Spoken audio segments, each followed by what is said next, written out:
من الشيطان الرجيم. بسم الله الرحمن الرحيم. قل لا يستوي الخبيث والطيب ولو أعجبك كثرة الخبيث فاتقوا الله يا أولي الألباب لعلكم تفلحون. يا أيها الذين آمنوا لا تسألوا عن أشياء إن تبد لكم تسؤكم وإن تسألوا عنها حين ينزل القرآن تبد لكم عفى الله عنها والله غفور حليم. قد سألها قوم من قبلكم ثم أصبحوا بها كافرين. معزز سامعین کرام، سورۃ المائدہ سورہ نمبر 5 اور اسی سورت سے بھی آپ کے سامنے آیت نمبر 100، 101، 102 یعنی 100، 101 and 102 آپ کے سامنے تلاوت کی گئی. اللہ تبارک و تعالیٰ نے بیان فرمایا، قل لا يستوي الخبيث والطيب. اے محمد عربی صلی اللہ علیہ وسلم، آپ فرما دیجئے، کہہ دیجئے کہ ناپاک اور پاک برابر نہیں ہو سکتے. ولو اعجبک کثرت الخبیث، اگرچہ ناپاک کی کثرت تم کو اچھی لگے، پسندیدہ معلوم ہو. فاتقوا اللہ یا اولی الالباب، لہذا اے عقل والو اللہ تبارک و تعالیٰ کا تقوی اختیار کرو، اللہ تبارک و تعالیٰ سے ڈرو تاکہ تم کامیاب ہو جاؤ. معزز سامعین کرام، آپ دیکھ رہے ہیں اس آیت کریمہ میں اللہ تبارک و تعالیٰ نے بیان فرمایا کہ محمد صلی اللہ علیہ وسلم آپ کہہ دیجئے کہ پاک اور ناپاک دونوں برابر نہیں ہو سکتے. اگرچہ ناپاک چیزوں کی کثرت تم کو اچھی لگے، لیکن یاد رکھو عقل و دانش کے نزدیک ناپاک اور پاک برابر نہیں ہو سکتے. لہٰذا اللہ سے ڈر کر کے اللہ تبارک و تعالیٰ تقوی اختیار کرو اور جو صحیح ہے وہ بات کرو تاکہ تم کامیاب ہو جاؤ. یہ جو آیت کریمہ ہے اس کے کئی معنی ہے، جس میں سے پہلا معنی یہ ہے کہ اگر غلاظت کا ایک ڈھیر ہو اور اس کے مقابلے میں عطر کا ایک قطرہ ہو تو غلاظت کے اس ڈھیر کے مقابلے میں عطر کا جو ایک قطرہ ہے وہ زیادہ قدر و قیمت والا ہے. بالکل اسی طرح سے اگر گندے پانی کا ایک کمپلیٹ تالاب ہو اور اس کے مقابلے میں صاف ستھرے پانی کا ایک گلاس ہو تو وہ جو گندے پانی کا جو تالاب ہے اللہ کی نظر میں یہ جو صاف ستھرا پانی ہے یہ زیادہ قدر و قیمت رکھتا ہے. اسی طرح سے اگر کوئی لاکھوں لاکھ کمائے لیکن وہ کمائی حرام کی ہو اور اس کے مقابلے میں 10 روپیہ اگر حلال کی کمائی ہو تو اللہ کی نظر میں یہ 10 روپیہ زیادہ پسندیدہ ہے. اگرچہ جو لوگ حرام کمائی کے رسیاں ہیں ان کو لاکھوں کی کمائی زیادہ پسندیدہ ہو، لیکن اللہ کی نظر میں وہ لاکھوں کی کمائی زیادہ پسندیدہ نہیں ہے.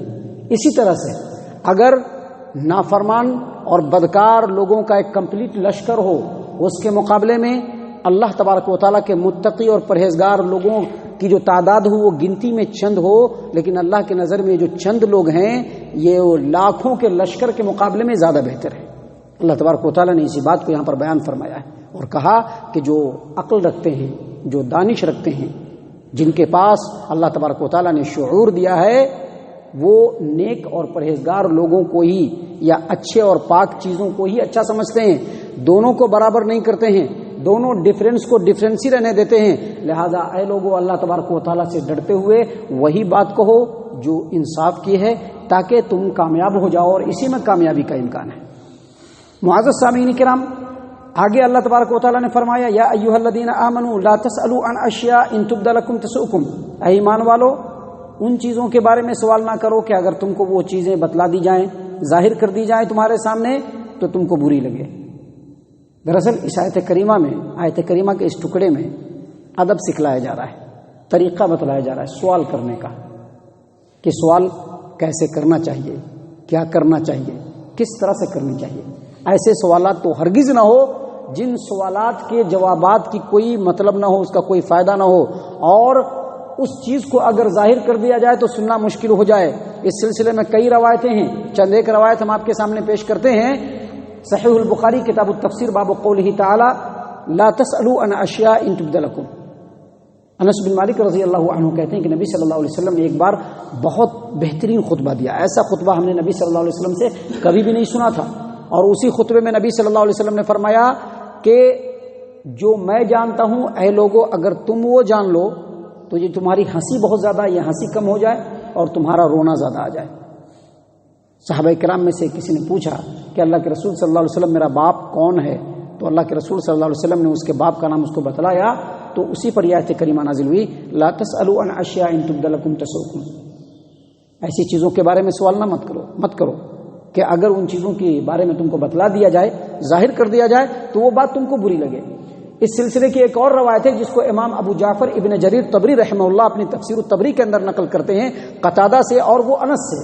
اور اسی روایت کو امام بخاری رحمہ اللہ اپنی صحیح البخاری کتاب الفتن باب التعوذ من الفتن کے اندر بھی روایت کرتے ہیں. اور اسی روایت کو امام مسلم رحمہ اللہ اپنی صحیح مسلم کتاب الفضائل کے اندر بھی روایت کرتے ہیں کہ ایک بار نبی اکرم صلی اللہ علیہ وسلم سے لوگوں نے بہت زیادہ سوال کر دیا. آپ صلی اللہ علیہ وسلم بہت زیادہ سوال کرنے کی وجہ سے مسجد کے اندر آئے، ممبر پر جلوہ افروز ہوئے اور کہا کہ ٹھیک ہے، تم لوگوں کو جتنی باتیں پوچھنی ہے پوچھو، میں ہر بات کا جواب دوں گا. صحابہ کرام نے دیکھا کہ نبی صلی اللہ علیہ وسلم نے ایسا کیا تو لوگ ڈر گئے، شاید کچھ ہونے والا ہے. انس بن مالک رضی اللہ عنہ کہتے ہیں کہ جب میں نے اپنے دائیں بائیں دیکھا تو مجھ کو لگا کہ تمام کے تمام لوگ اپنے منہ کو اپنے کپڑوں میں چھپا کر کے رو رہے ہیں. اتنے میں ایک شخص اٹھتے ہیں کہ جن کو ان کے باپ کے علاوہ کی طرف منسوب کیا جاتا تھا.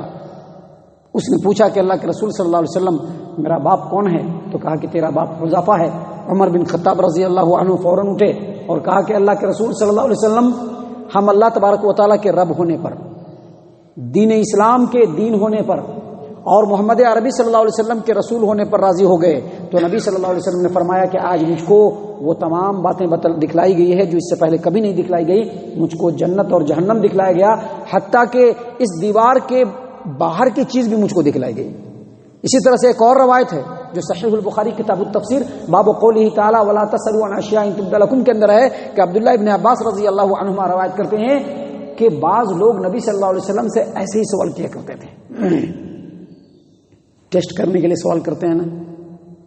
عالم صاحب کے علم کے پیمانے کو پہچاننے کے لیے بھی سوال کرتے ہیں. علم تو اللہ کی طرف سے ہے، کسی کو اللہ کم علم دیتا ہے، کسی کو اللہ زیادہ علم دیتا ہے. علم کو ناپنا یہ ہمارے بس کی بات نہیں ہے، اور علم کے اوپر اترانا یہ عالم کے شایع نشان نہیں ہے. تو اللہ کے رسول صلی اللہ علیہ وسلم سے ایسے ہی مذاق میں لوگ سوال کرتے تھے کہ بتائیے تو ہمارا باپ کون ہے، یا پوچھتے تھے کہ اچھا میں کسی کا اونٹ گم ہو جاتا تو پوچھتے کہ ہمارا اونٹ کہاں ہے. تو اللہ تبارک و تعالیٰ نے اسی آیت کریمہ کو نازل فرمایا. اور اسی طرح سے ایک اور روایت ہے جس کو مسند احمد ابن حنبل کے اندر علی رضی اللہ عنہ نے روایت کیا کہ نبی صلی اللہ علیہ وسلم پر جب آیت کریمہ نازل ہوئی وَلِلَّهِ عَلَى النَّاسِ حِجُّ الْبَيْتِ مَنِ اسْتَطَاعَ إِلَيْهِ سَبِيلًا، کہ لوگوں کے اوپر حج کو فرض قرار دیا گیا ہے جو بیت اللہ تک پہنچنے کی طاقت رکھتے ہوں. تو صحابہ کرام نے پوچھا کہ اللہ کے رسول صلی اللہ علیہ وسلم کیا ہر سال حج فرض ہے؟ اللہ کے رسول صلی اللہ علیہ وسلم نے کچھ نہیں کہا، خاموشی اختیار کی. پھر لوگوں نے پوچھا کہ کیا اللہ کے رسول صلی اللہ علیہ وسلم ہر سال ہر حج فرض ہے؟ پھر اللہ کے رسول صلی اللہ علیہ وسلم خاموش رہے. پھر کسی نے پوچھا کہ اللہ کے رسول صلی اللہ علیہ وسلم کیا ہر سال حج فرض ہے؟ تو اللہ کے رسول صلی اللہ علیہ وسلم نے کہا کہ لا. اور پھر کہا اگر میں ہاں کہہ دیتا تو یہ واجب ہو جاتا، اگر ہر سال حج واجب ہو جاتا تو تم نہیں کر سکتے تھے. اور اس کے بعد اسی پر یہ آیت کریمہ نازل ہوئی کہ لا تسألوا عن اشیاء ان تبد لکم تسؤکم. لوگوں ایسی چیزوں کے بارے میں سوال نہ کرو کہ اگر وہ چیز تمہارے اوپر ظاہر کر دی جائے تو وہ تمہارے لیے دشوار ہو جائے، تمہارے اوپر گرا گزرے، تم کو برا معلوم ہو. اللہ تبارک و تعالیٰ نے اس آیت کریمہ کے ذریعے سے انہی طرح کے سوالوں کو کرنے سے منع کیا ہے کہ ایسے سوال جس کا کوئی فائدہ نہیں ہو اس کے بارے میں کھوج کرید نہیں کرنی چاہیے. البتہ ایسے سوال جس سے کسی مسائل کے اندر تشفی چاہیے، یا ایسے سوال جو کچھ سمجھنے کی ہو، یا ایسے سوال جو ہم کو سمجھ میں نہیں آ رہا ہے، اس طرح سے سوال کسی عالم سے انتہائی ادب و احترام کے دائرے میں کیا جا سکتا ہے. وگرنہ ایسے ہی جس کو منہ اٹھے آ کر کے سوال کرتا رہے تو یہ سوالات صحیح نہیں ہیں. سوالات ایسے ہوں جس سے علم مقصود ہو، لوگوں کا فائدہ ہو، دین اور دنیا دونوں کا فائدہ ہو. معزز سامعین کرام، اللہ تبارک و تعالیٰ نے مزید یہاں پر فرمایا کہ وَإِن تَسْأَلُوا عَنْهَا حِينَ يُنَزَّلُ الْقُرْآنُ تُبْدَ لَكُمْ، اگر تم کو ایسا سوال کرتے ہو نبی صلی اللہ علیہ وسلم کی موجودگی میں، یہ نبی صلی اللہ علیہ وسلم کی موجودگی کی بات ہے کہ اگر نبی صلی اللہ علیہ وسلم کی موجودگی میں تم کوئی ایسا سوال کرتے ہو جس کی ضرورت نہیں ہے، اور اسی وقت اگر قرآن کریم کا نزول بھی ہو تو ہو سکتا ہے کہ تم جو سوال کرو تو جو چیز تمہارے لیے اتنا کرنا تھا تمہارے سوال کرنے سے اتنا ہو جائے گا، یا اگر کوئی چیز حلال تھا وہ تمہارے سوال کرنے کی وجہ سے حرام ہو جائے گا. اللہ کے رسول صلی اللہ علیہ وسلم کی حدیث ہے صحیح البخاری کتاب الاعتصام بالکتاب والسنہ کی روایت ہے کہ پیارے رسول صلی اللہ علیہ وسلم نے فرمایا مسلمانوں میں سب سے بڑا مجرم وہ ہے کہ ایک چیز حلال تھی پہلے لیکن اس کے سوال کرنے کی وجہ سے وہ چیز حرام کر دی ہے۔ اور پیارے رسول صلی اللہ علیہ وسلم نے اپنے امت کے لوگوں کو نصیحت اور وصیت کرتے ہوئے کہا کہ دیکھو کچھ چیزوں کو اللہ تبارک و تعالیٰ نے تمہارے اوپر فرض قرار دیا گیا ہے، لہذا ان فرائض کی پامالی مت کرنا۔ اللہ تبارک و تعالیٰ نے تمہارے لیے ایک حد بنا دیا ہے، دیکھو اس حد سے آگے بڑھنے کی کوشش مت کرنا۔ اللہ تبارک و تعالیٰ نے کچھ چیزوں کو تم پر رحم و کرم کرتے ہوئے بھول کر کے نہیں چھوڑ دیا، بیان نہیں کیا، اب اس کے پیچھے پڑنے کی ضرورت نہیں ہے، اس کے پیچھے زیادہ سوال اور قرید کرنے کی ضرورت نہیں ہے۔ اللہ تبارک و تعالیٰ نے اس کے بعد کہا عفا اللہ عنہا، اس سے پہلے جس نے جو کر دیا اللہ تبارک و تعالیٰ بخشنے والا اور رحم کرنے والا ہے۔ اور پھر اخیر میں اللہ تبارک و تعالیٰ نے مزید فرمایا قد سألها قوم من قبلكم ثم اصبحوا بها کافرین، تم سے پہلے کے لوگوں نے بھی ایسے ہی سوال کیا تھا اور سوال کرنے کی وجہ سے وہ کافر ہو گئے۔ یہ کون لوگ ہیں؟ یہ وہ لوگ ہیں جو یہود کہلاتے ہیں، کیونکہ یہ مدینے کے اندر کتاب نازل قرآن کا جو آیات نازل ہو رہی ہیں تو یہ یہودی لوگ جو موسیٰ علیہ السلام سے بہت زیادہ سوال کرتے تھے، سوال کر کر کے ان کو پریشان کر دیا تھا۔ اللہ تبارک و تعالیٰ نے سورۃ البقرہ آیت نمبر 108 میں کہا ام تريدون ان تسألوا رسولكم كما سئل من قبل ومن يتبدل الكفر بالایمان فقد ضل سواء السبیل، کیا تم لوگ یہ چاہتے ہو کہ تم لوگ اپنے رسول کو سوال کر کر کے بالکل ویسے ہی پریشان کرو جیسا کہ موسیٰ علیہ السلام کو پریشان کیا گیا؟ اگر تم لوگ ایمان کی روش کو کفر سے بدلو گے تو تم لوگ سمجھ لو کہ سیدھے راستے سے بھٹک گئے۔ یہ بنی اسرائیل، ان کی تو تاریخ بڑی لمبی ہے، اللہ نے خود قرآن کریم میں کئی جگہوں پر ان کے جرائم کو اور ان کے جھوٹ موٹ کے سوال کو بیان کیا ہے۔ ان کے اوپر ایک گائے کی قربانی کو اللہ تبارک و تعالیٰ نے گائے کو ذبح کرنا ہے، اب گائے ذبح کرنا ہے خلی، اب گائے ذبح کرنا ہے تو ہو گیا، گائے کہیں سے لائیں گے خرید کر کے ذبح کر دیں گے، یا کہیں سے گائے حاصل کریں گے ذبح کر دیں گے۔ اب یہ لوگ پوچھ رہے ہیں کہ اللہ تبارک و تعالیٰ سے پوچھیں کہ گائے کا رنگ کیسا ہوگا، گائے کی عمر کتنی ہوگی، گائے کس انداز کا ہوگا۔ پوچھتے جو چیز ان کے اوپر فرض نہیں تھی وہ چیز ان کے اوپر فرض ہو گئی۔ تو شریعت کا بھی ایک قاعدہ ہے، قانون ہے کہ اگر کسی چیز کو تفصیل کے ساتھ اللہ تبارک و تعالیٰ نے بیان فرمایا ہے اس کو تفصیل کے ساتھ ہی کرنا ہے۔ مثال کے طور پر قربانی کا جانور ہے، ایسا ہونا چاہیے، ایسا ہونا چاہیے، ایسا ہونا چاہیے، شریعت نے پہلے ہی بتلا دیا ہے، اس کو فالو کرنا ہے۔ اللہ تبارک و تعالیٰ نے فرمایا کہ اگر کوئی قسم توڑ دے تو 3 روزہ رکھنا ہے، یہ نہیں بتلایا کہ 3 روزہ ایک بار میں رکھنا ہے یا الگ الگ کر کے رکھنا ہے، یہ نہیں بتلایا ہے، سیدھے بتلایا 3 روزہ رکھنا ہے۔ اب جس کو جیسی سہولت ہے رکھ لے، اب اس کے لیے یہ نہیں پوچھنا ہے کہ ایک لگاتار سے رکھنا ہے یا کیسے کیسے رکھنا ہے۔ اگر شریعت کو یہ مطلوب ہوتا تو شریعت اس بات کو ضرور بتلا دیتا تھا کہ دیکھو 3 روزہ رکھنا ہے اور 3 روزہ جو ہے ایسے ایسے ایسے کر کے رکھنا ہے، لیکن شریعت نے جس چیز کو مختصر بتلایا ہے اس مختصر کا کمپلیٹ فائدہ اٹھایا جائے، جیسا شریعت نے بتلایا ہے ویسے ہی عمل کیا جائے۔ اگر زیادہ آدمی کھوج کرید میں پڑے گا تو یقینی طور پر وہ ناشکرا ہے، اور ایسے لوگوں کو اللہ اور اس کے رسول کے کلام کے اوپر زیادہ غور و فکر کرنی چاہیے، اپنے دل کی جو بے چینیاں ہیں اس کو دور کرنی چاہیے، زیادہ سے زیادہ اللہ کے کلام میں اس کو غور و فکر کرنا چاہیے اور کتاب و سنت پر گامزن ہو جانا چاہیے۔ اللہ تبارک و تعالیٰ سے دعا ہے کہ اللہ تبارک و تعالیٰ ہم تمام کو ان باتوں کے اوپر غور و فکر اور تدبر کرنے کی توفیق عنایت فرمائے، ہم تمام کو ہمارا رب صحیح معنوں میں مومن اور مسلمان بنائے۔